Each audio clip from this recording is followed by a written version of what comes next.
Which was better this past weekend, NXT TakeOver New York or WrestleMania 35? We'll tell you next on the Squared Circle Psychobabble.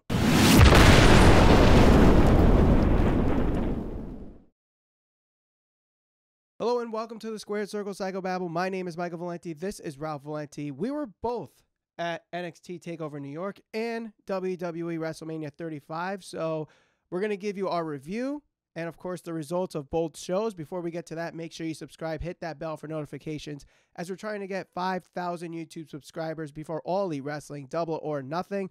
So, Ralph, let's start with NXT TakeOver New York. Yep. Do you think that was better than WrestleMania 35? At the end of the day, just based on my opinion, I actually do think it was better than WrestleMania. There's a few reasons I say that. One, the most obvious of all things is the amount of time that the NXT TakeOver went. Mm-hmm. So I think the biggest knock on WrestleMania, especially this past WrestleMania that we were just at, is how long WrestleMania is. I mean, that was really a marathon to get through that whole thing.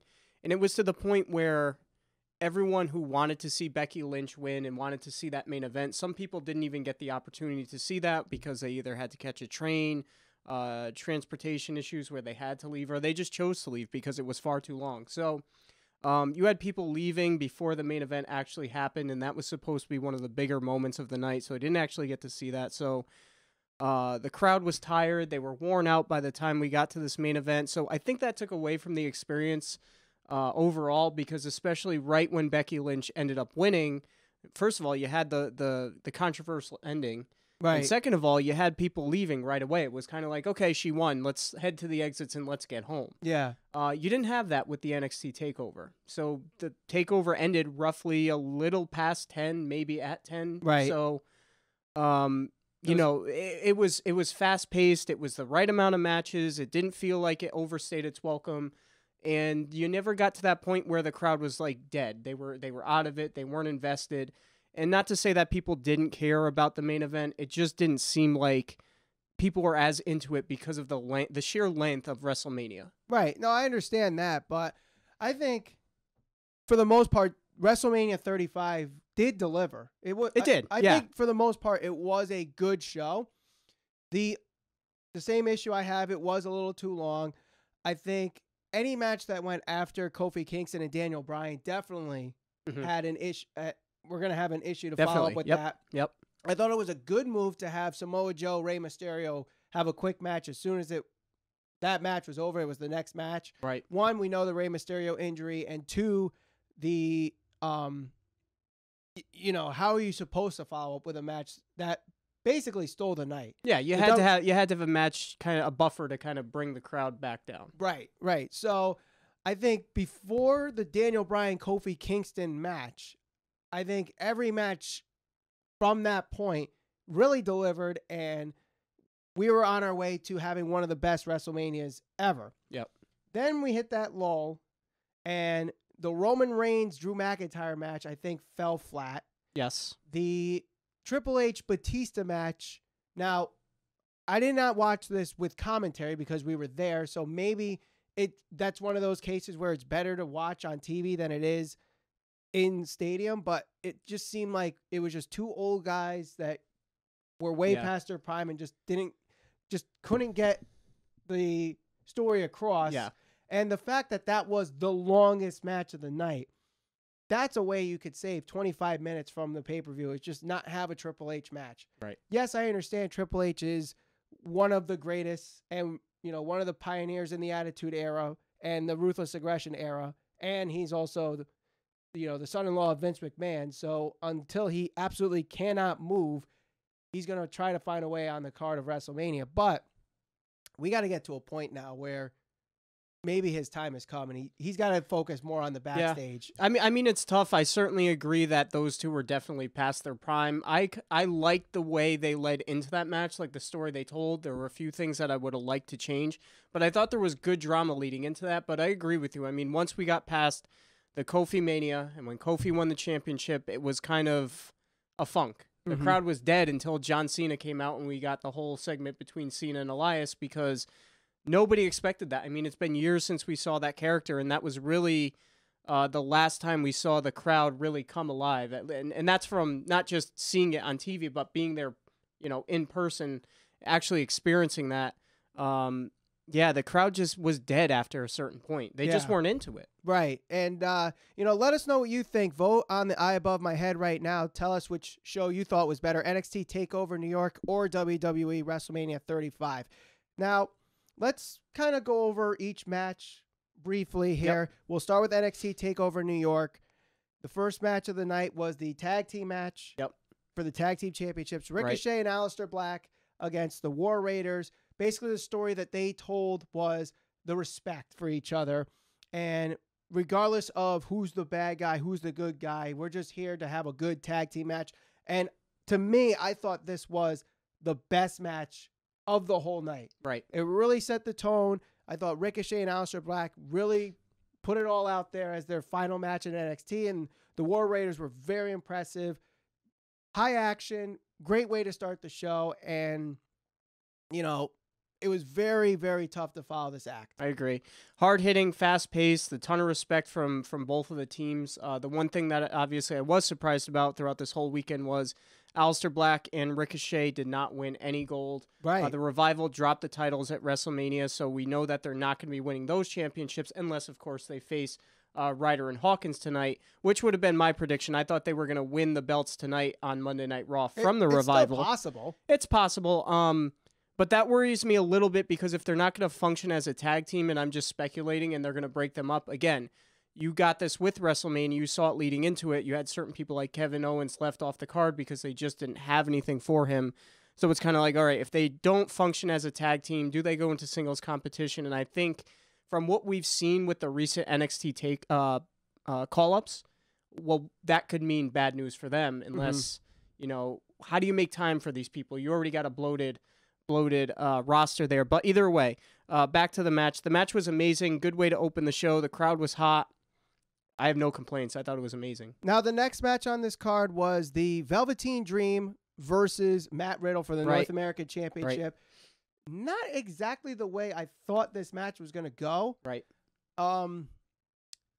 Very slow and methodical at first, and then it picked up. And once it picked up, this was a very good match. I think one of the spots of the night was the suplex off the ropes from Matt Riddle onto Velveteen Dream. And the finish to me was a little abrupt. I was not expecting that to be the finish. Riddle's going for the submission and Velveteen Dream flips. And NXT has done this finish before where he reverses the submission into a pin. 1, 2, 3, it's over. And it's like, wait a minute. They did that with Kairi Sane when she beat Shayna Baszler. So my biggest gripe with this match was I found it so strange that it almost seemed like Matt Riddle was working from a heel's perspective. Yes. And I say that not only from seeing it in person, I think I even said to you when we were there, why is Matt Riddle working almost like a heel and making the crowd almost feel bad for what he's doing to Velveteen Dream? So when I went back, I watched it the next day. I liked the match better the next day when I watched it with the commentary, of course, because, Moro's amazing. I liked the way the match was paced. The one thing that I think that I kind of predicted was I thought Matt Riddle was going to win because he seems like more of the macho guy. Right. And it's his first big match, so you can't really have him lose clean to Velveteen Dream. I don't want to say it was a fluke, but they almost made it seem like, okay, it was done in fluky fashion where they can go out and have another match and maybe he drops the title to Riddle at some point or Matt Riddle turns heel somewhere down the road. Right. I also think that they are setting Matt Riddle up for the main event slot in the NXT Championship because now that Gargano won the NXT Championship against Adam Cole, Ciampa's going to be out for quite some time. Who can step up to be a challenger to Johnny Gargano in the NXT Championship? And right now, the only person I think at that point is Matt Riddle. Or Dream. But if he continues to work as a heel. Right, but then Velveteen Dream would have to drop the North American Championship unless you do an Ultimate Challenge where it's title for title, which, I don't think they should do that. And I do like the fact that Velveteen Dream won this. He did need a takeover win. They did need to have a championship retention because it seems like that title has had a hot potato ever since it started. So I do like Dream with the title. He could have a good reign with it because, honestly, he could stay in NXT for another year or so and still be fine. Right. You know, he's a very young, talented wrestler at 23, 24 years old, so he's got a heck of a career ahead of him. Don't rush him up. Let him polish up in NXT. Then when he's all done and can do everything, he could get called up. So. I agree. And they got to be careful because they've called so many people up. It's kind of like they're depleting the NXT roster. Right. Not that it's a bad roster right now, but when you start having guys like Ciampa out because he's injured, Ricochet, it looks like he's going to be called up permanently. Aleister Black's going to be called up permanently.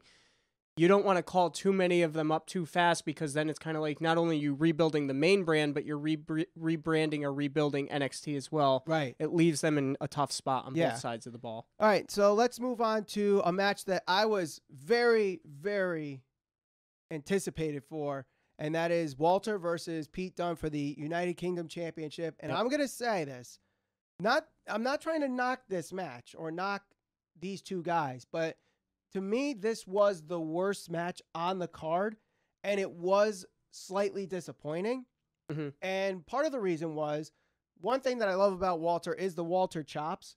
And being in the Barclays crowd, I was excited to hear those chops. Yep. And I don't know what happened, but it seemed like every chop that he attempted on Pete Dunne just didn't quite connect, and there was no sound from Pete Dunne's chest. Yeah, there was a few of them that did connect and you got a little bit of a reaction, but I remember the first chop that he connected to, you kind of looked at me and you were like, that was it? I thought it was going to be louder than that. Pete Dunne had a few chops throughout the match that were much louder than anything Walter had landed. But I mean, not that that takes away from the match, but I mean, if that's part of your gimmick and it's not necessarily getting the effect that you want it to have, it does hurt the match a little bit. I thought this was a good match overall. It wasn't great. They worked hard. There was a couple of good spots. It was definitely a much slower paced match. I liked it. Mm-hmm. You know, it wasn't like a all-time great NXT TakeOver match. It wasn't the epic showdown from the two guys from NXT UK that I think most people expected, but right, you know, it still delivered. I thought it was good. Where do you see Pete Dunne now that he's dropped the United Kingdom Championship? I mean, you can do a lot of speculation with this. Does he stay in NXT UK because he's still a top guy there and can stay there for a while as the brand builds? You can move him to 205 Live. Mm-hmm. You could bring him to Florida, make him part of the main NXT roster, or he gets called up to Raw or SmackDown. Right. But I think Raw and SmackDown would be the worst choice for him. I mean, I know a lot of people like Pete Dunne. I personally think he would not succeed too well on the main roster, given his size. And, you know, there's just something there, personally, that I don't see main roster. He's a great wrestler, but it's more than just being a great wrestler. How many great wrestlers have we seen in the ring in WWE that just have not succeeded, whether or not it was poor booking or they don't know what to do with this guy? I just see that with Pete Dunne, where he might be better off at 205 Live, but people might consider that a waste. The main roster has done no favors for a good majority of the people that have been called up from NXT. Right. So I wouldn't rush that. The tough thing with Pete Dunne is this. I mean, he's had a long title reign, but I don't know how you maintain his legitimacy if you're trying to make Walter this kind of have this aura about him, like he's unbeatable. That would mean if he's going to carry the title for an extended period of time and he's going to have this mystique to him where he's constantly winning and nobody can beat him, similar to Pete Dunne, but to a greater extent, which is what I think they are going to try to do with him. How do you do that and have Pete Dunne kind of be back on the back burner? Right. You know, I don't know how they could establish both those things where, okay, well, Walter's a top guy, Pete Dunne's a top guy, but Pete Dunne can't beat him. Right. So I don't know. So it's a tough spot for Pete Dunne. I don't know where he's going to wind up, but I think that they are going to have to separate Walter and Pete Dunne, because in order for them to establish themselves as top guys on any brand, they can't be together. Who would have thought that there would be a WWE brand that were like, yeah, there's not enough belts. Yeah. NXT UK, this is why a secondary belt might benefit them, because Pete Dunne can have that secondary belt while Walter has the United Kingdom Championship, or do we see Walter take that, because it is technically a WWE championship? He crosses brands with that title and defends it on SmackDown, on Raw, on NXT, well, not 205 Live, but then all the different promotions that they do in Europe with WXW and Progress, and So I think the thing with Walter is he still needs to. He seemed to me when I was watching him, the match was fine, he was good, but he seemed to be a step behind every time. Yeah, like the speed just wasn't there. The ring ability, not that it was bad, but Pete Dunne seemed at a different level from what I've seen with Pete Dunne with other guys. I think Walter needs to get in a little better shape and needs to continue to work and establish his craft. Not that he's bad, but it's a different style in comparison to what he was used to on the independent scene to versus what he's going to be expected to do on an NXT card. Right. Now let's move on to the Fatal 4-Way for the Women's Championship. Shayna Baszler retained by, again, choking out Bianca Belair. Yep. And Kairi Sane and Io Shirai were also part of this. I thought it was an entertaining match. Not the greatest match. I do not quite understand the decision to have Baszler choke out Belair. Especially because going into Royal Rumble weekend, Belair was undefeated. And now she has been choked out by Baszler twice. Yeah. So at this point, you can't really put her in the NXT Women's Championship talk. So what do you do with her? Kairi Sane and Io Shirai, I think, are going to be set up as a tag team for the Women's Tag Team Championship picture eventually. So you can't necessarily put them in the Women's Championship picture. So what do you do with Shayna Baszler? Yeah. Who's there? They haven't really built up any other women. So, I mean, they have this takeover happening in June. So who can you theoretically have Baszler challenge and go, okay, she's definitely dropping this time? I think you're at a point now where you're going to predict that Baszler is going to hold this title for a really long time. Well, I mean, they could do something similar to kind of what they did with Daniel Bryan with the Yes Movement, and they did it with Kofi Kingston as well, where, with Bianca Belair, let's suppose, okay, she got choked out twice, so let's say they rebuild her to the point where now the fans are actually behind her and they want to see her take the belt off Shayna Baszler. So, I mean, other than that, I mean, I don't see, I agree. Who else would take the belt off Shayna Baszler? Because I think most people suspected she would drop the belt, eventually get called up, but it hasn't happened yet. Yeah. All right, let's move on to the main event here. 2 out of 3 falls, Adam Cole, Johnny Gargano for the NXT Championship that was vacated by Tommaso Ciampa. To me, I know a lot of people are calling this one of the best matches in NXT history. I did not think it was to that point. It was a good match, a great match. But honestly, I think the first 2 falls were not that great. It's very much like a boiling pot of water. The first fall was, okay, we have the water in the pot and the oven or the stove just got lit. The second fall, we start seeing a little steam, maybe a couple bubbles.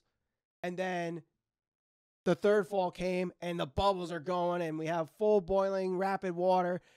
And that's when things really kicked into gear and the crowd really got into it. Yeah. And that's where I think people are considering this the best takeover match or best NXT match, was really that third fall. Yeah. The first 2 falls, I think you could have done without and just make this a one-on-one match without the 2 out of 3 falls.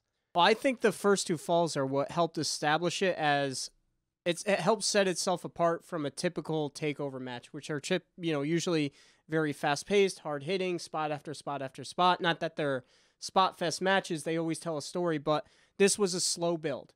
And the reason I thought that it was effective for what it did was this, because when Johnny Gargano came out, it was a very, very pro Adam Cole crowd. Yeah. So everybody was behind Adam Cole. And I think for a majority of the match, everybody was behind Adam Cole and everybody wanted him to win. The thing with this match was this. They were successful in getting the fans to feel bad for Johnny Gargano with some of the things that were being done, whether it was with the Undisputed Era coming out. They got behind Johnny Gargano, and when he eventually won, that slow build led to a really big pop where the crowd was actually behind him. most of the crowd, like I said, they were behind Adam Cole. They wanted to see him win. But then we got the opportunity to see Gargano win. And by that time, there was so many heelish things done to establish him winning that it meant more and that the crowd was actually behind him, which I think told a good story. I think, yes, the storytelling was definitely good. And the fact that Gargano was able to win the entire crowd over, I think a lot of people were still behind Johnny Gargano to begin with. Yeah. But like you said, there was a pro Adam Cole crowd there. Personally, I noticed it was 50-50 or 60-40 Adam Cole. Yeah. By the end of it, it was 100% Gargano. And they were behind him for sure. I knew the crowd totally got into it with Gargano on that last near fall where you thought Cole was definitely going to win and Gargano still kicked out. And it's like, what does Cole have to do to win this match? And there was just nothing. Absolutely nothing. It was very Rocky Balboa-esque. They delivered on that match. Like I said, personally, the best match of the night, though, was the tag team match. Well, I thought the Adam Cole and Gargano match was not only the best match of the night, I thought this was better than any match that we saw in WrestleMania as well. All right. I thought it was the best match between the two WWE shows. All right, let's move, now that you mentioned WrestleMania, let's move on to WWE WrestleMania 35. We were there in attendance as well. Where we were sitting, we didn't necessarily get a chance to see the entrances, so we won't really review the entrances that much, just necessarily the matches.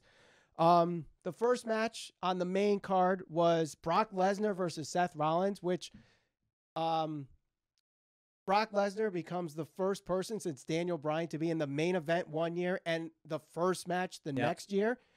And I actually loved how they set this up. So Alexa Bliss introduces Hulk Hogan to come out, and they're doing their little "what you gonna do, brother?" They're posing, they're getting the crowd going, and all of a sudden Paul Heyman just walks right by them without looking, beats it to the ring, and he says that we're not going to wait all night. If he's not the main event, we're going first, and we're going to go to Las Vegas where we're ultimately appreciated.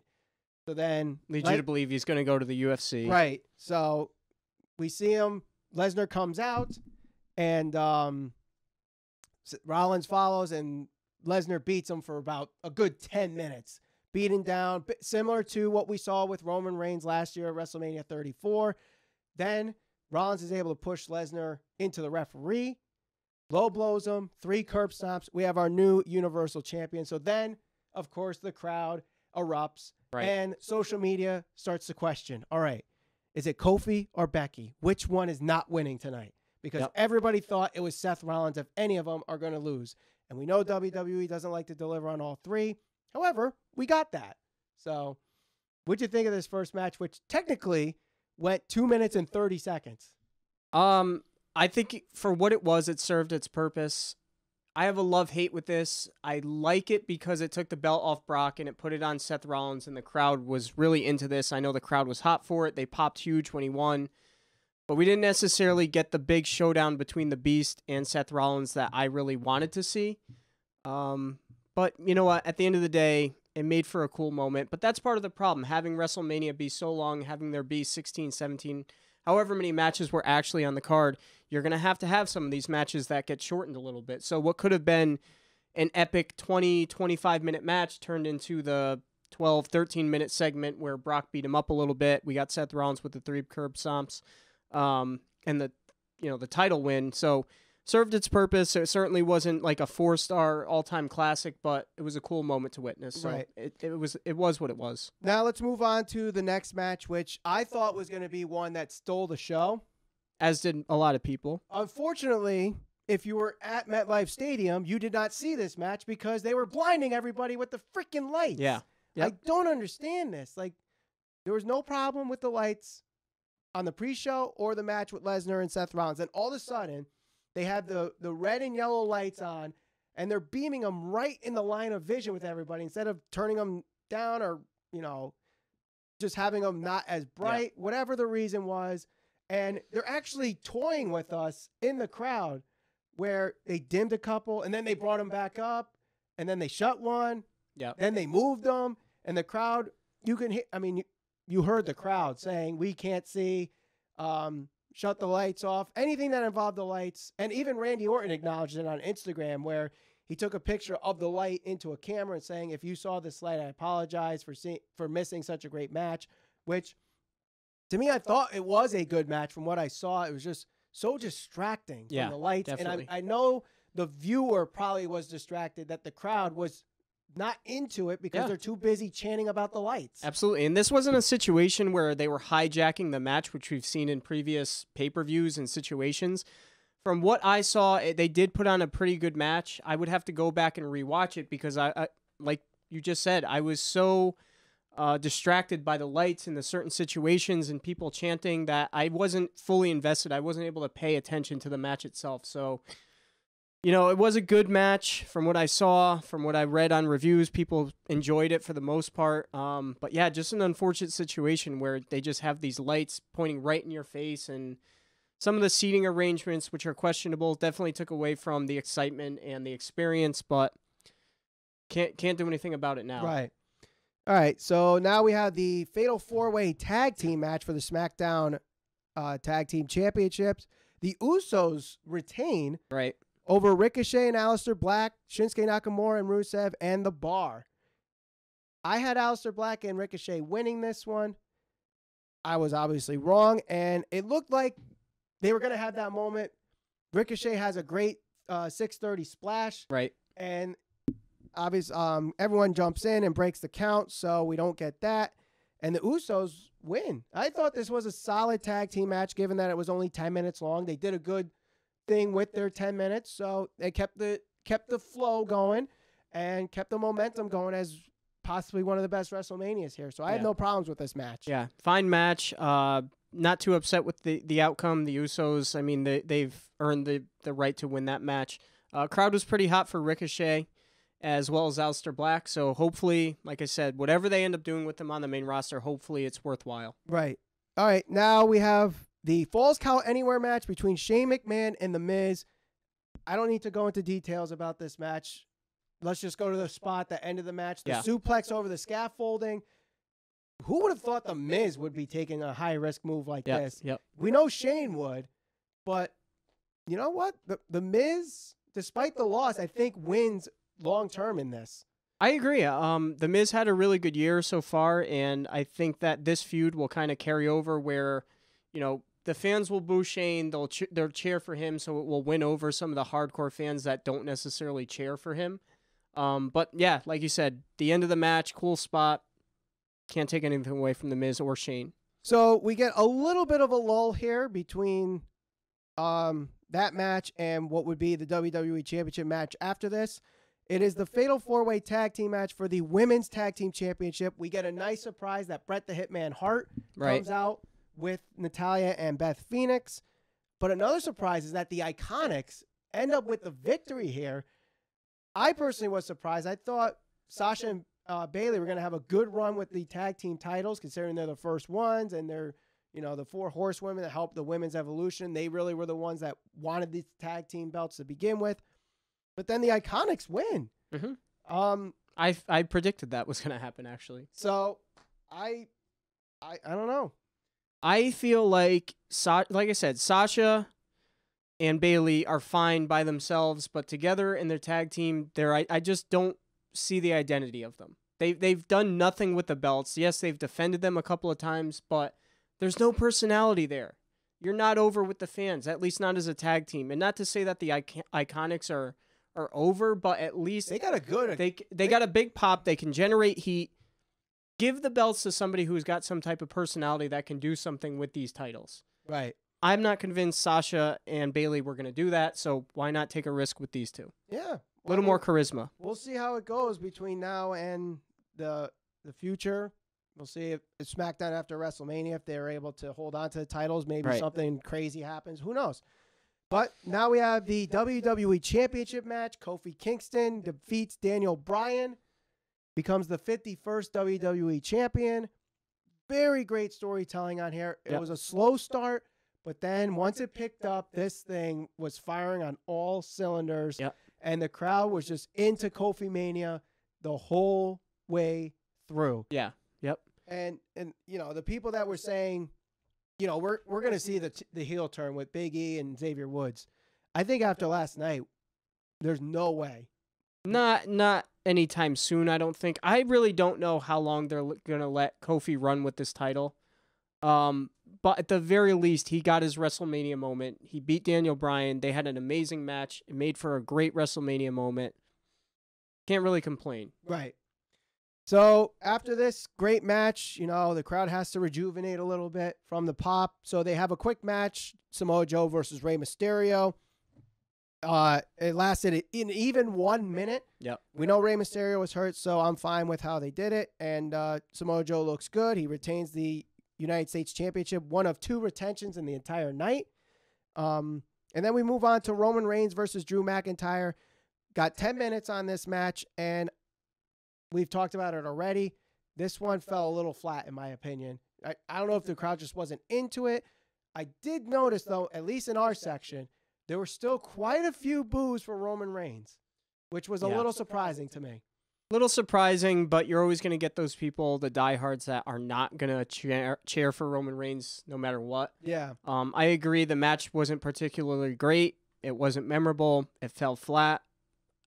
You know, it's unfortunate because Drew McIntyre, who's somebody who you can kind of, he passes the eye test, right? You look at the guy and you're just like, this guy could be a star. He's huge. He's not a bad looking guy. He's actually pretty good on the mic when they give him the opportunity. He's good in the ring, but let's be honest, this is Roman Reigns' first major singles match on a high-profile stage like WrestleMania since he's come back from his battle with leukemia. I didn't suspect he was going to lose. Right. I don't think most people did either. I think that was part of the reason why the crowd just wasn't into it. They assumed that Roman Reigns was going to win. Moving on to the longest match of the night, Triple H versus Batista, no holds barred. Triple H's career is on the line. 24 minutes, 45 seconds was the total time on this. The longest match of the night. We already kind of talked about this and my opinion on it, so let's just move on to the next one, shall we? Yep. All right. We got the Elias bit next, I believe, and you know, he's doing his song with Elias on piano, Elias on drums, and Elias in the middle of the ring on guitar. Cool little segment, and he's about to play one more song just by himself. And then it cuts to this montage of Babe Ruth calling his shot. Not quite sure where they were going with that, but then all of a sudden it cuts into the Thugonomics music. Right. John Cena from 2004 comes back, and he's in a Babe Ruth jersey. He's got the jorts going, cuts an absolute awesome retro Cena promo, rap battle thing there, saying he's going heel, just rips on Elias. Finishes it off with the AA, 5-knuckle shuffle. Well, it was actually an FU. An FU, I'm sorry. It was the FU. That's right. So I like this segment. This is one of my favorite segments from the entire weekend. I mean, I don't think anybody I think a lot of people suspected John Cena was going to show up in one way, shape, or form, but definitely not as this character, as his you know, one of the first character he really kind of played. The Doctor of Thugonomics. The crowd was into it. They were solidly behind Cena, which is something you never really see. Right. So I thought it was great. Really well done. The one thing that I will point out about this whole segment was it was interesting because the one part where Elias was doing they did the whole chant, "Oh, walk with," they actually cut that out when I watched WrestleMania back today. Really? Yeah. So I don't know why they would do that because that was one of the... Maybe copyright infringement? Because he's playing the riff to Seven Nation Army? That's what I was thinking. I don't know. I just thought it was interesting because they led into the crowd chanting it, but then when you were there live, Elias actually played along with them. I wonder they cut it. I wonder if it was live, because obviously we didn't watch the live feed. So I wonder if it was there live, but now that they replayed it, they had time to edit it. They cut that part out. Well, anybody who watched it live yesterday who wasn't there in attendance, let us know because it's cut out from the replay. So. Right. So then we have Baron Corbin pinning Kurt Angle in 6 minutes. Like I called it. It was going to be a 6-minute match, but I thought Kurt Angle was going to win. And Baron Corbin retired Kurt Angle. I know a lot of people are angry about this, but Bully Ray makes an excellent point. And he put this up on Twitter. when you retire putting someone else over. I agree with your that. Your shoulder is on the mat. Right. Is this the right guy to do it? Maybe not. I know a lot of people don't like Baron Corbin, but he draws heat. People don't like him. He's not that bad in the ring. He knows what to say to get the crowd to boo. And I think Vince likes him so much that they will do some kind of push with him. Now it's just a matter of, is this going to be heel heat or go away heat? Right. And nothing's worse than go away heat, because then it's going to get to a point where they're either going to hijack matches or just not have any reaction whatsoever. Yep. And that's, to me, unfair to Baron Corbin, because he really didn't do anything to deserve go away heat. He got a bad shake from being the guy that was the central character when Raw was really bad. You know, so everybody kind of blamed him and pointed the finger. I agree with Bully Ray said about kind of putting the guy over. The one thing that I think they should have done was I would have swapped out Baron Corbin for a guy like Drew McIntyre. Yes. Because I think we can all agree that Drew McIntyre's ceiling is here and Baron Corbin's ceiling is probably here. So they already had the match between Kurt Angle and Drew McIntyre, where Drew McIntyre was gloating about beating him, making him tap out to his own move. Why not have him do the favors for a guy like Drew McIntyre, whose sky's the limit, really kind of establish him as a mainstay heel on the Raw brand or SmackDown, wherever he goes. Unfortunately, that didn't happen. I agree with, Corbin, I guess, winning. It stinks to see Kurt Angle go out this way. I wouldn't be surprised if he did have some type of redemption, though, tonight on Monday Night Raw. We'll see. Kurt Angle. I mean, I think that was the end for Kurt Angle, but you never know. Then we move on to the Intercontinental Championship match. I took the under and I lost. 4 minutes and 5 seconds. Finn Balor as the Demon takes the Intercontinental Championship back from Bobby Lashley with Lio Rush. I actually thought this was a fun 4 minutes.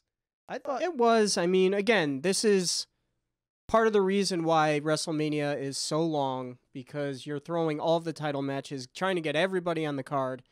You could tell that they just put Finn Balor on there to beat Bobby Lashley. He had to come out as a Demon. That was the thing that was going to attract people, was that character, not necessarily the match itself. They've passed his belt back and forth so many times that I've kind of lost count and certainly lost interest. I did want to see Baron Corbin. I did want to see Finn Balor make the entrance as the Demon, which we got to see, so that was cool. But yeah, pretty much what I expected. And the main event, Becky Lynch versus Ronda Rousey versus Charlotte Flair, the first ever women's main event at WrestleMania. Let's just go to the finish. Yeah. Because we were there, and I even said to you, I'm like, that did not look right.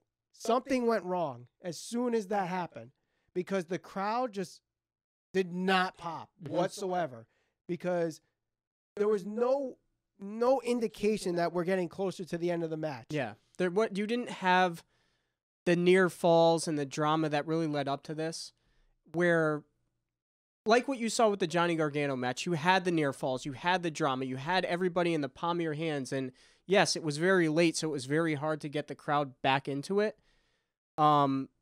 So yeah, it kind of came from out of nowhere. I don't mind the cheap kind of finish where it's a little convoluted, but ultimately what people are saying is that it was a botch. This was not supposed to happen. No, you actually go back. I actually watched this match to see if, in fact, there was a telltale sign that this was, in fact, a botch. Mm-hmm.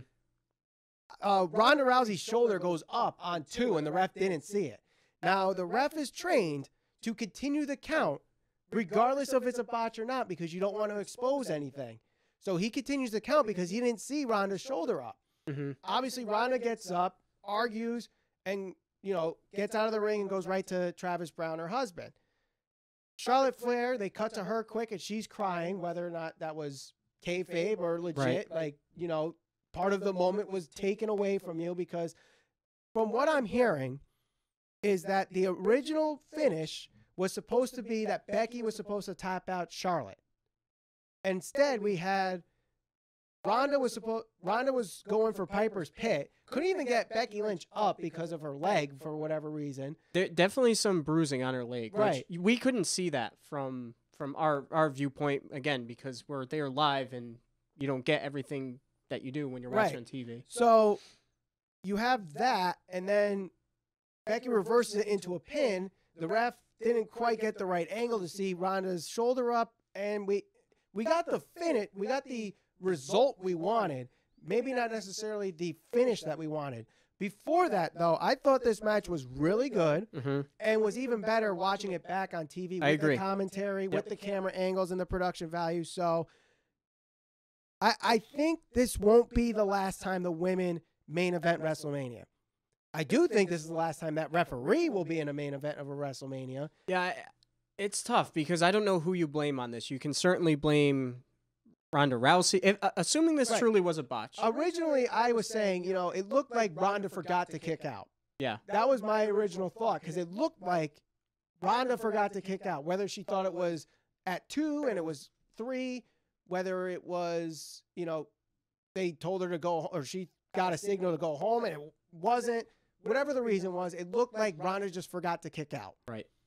Then you watch it back, she did kick out. And the ref just missed it. You couldn't tell if it was a deliberate kick out or he missed it or if she didn't quite get her shoulder up. I don't know. The whole thing kind of took away from the match a little bit. I think, like you said, I thought it was much better watching it back on TV on the WWE network than actually seeing it there live. Because you do have the commentary. You could see the facial expressions. You have the camera angles that made certain parts of the match look like they were more impactful. It wasn't a bad match by any means, but it's unfortunate that it had to end that way. Right. Where there is all of this controversy surrounding it. I'm sure WWE Network will make a documentary about it 10 years down the road. Maybe. It'll be a new chronicle by next WrestleMania. Yeah. Who knows? I will say this as a closing remark. For all those that said that Charlotte should not have been in this match, Charlotte made this match. She makes most of the matches she's in. She's a ring general in every sense of the word. She takes the biggest bumps. She does the wildest stunts. She does so many things that you don't see other women doing or other men doing for that matter. She earned the right to be in that spot. Right. She earned it. That's the biggest difference. Definitely. So let us know what you think. Which show is better, NXT TakeOver New York or WWE WrestleMania 35? Comment below. Share all over social media. We're on Facebook, Instagram, and Twitter at SCPB Podcast. Subscribe. Hit that bell for notifications as we're trying to hit 5,000 YouTube subscribers before All Elite Wrestling Double or Nothing. For Ralph Valenti, my name is Michael Valenti, and thank you for watching the Squared Circle Psychobabble.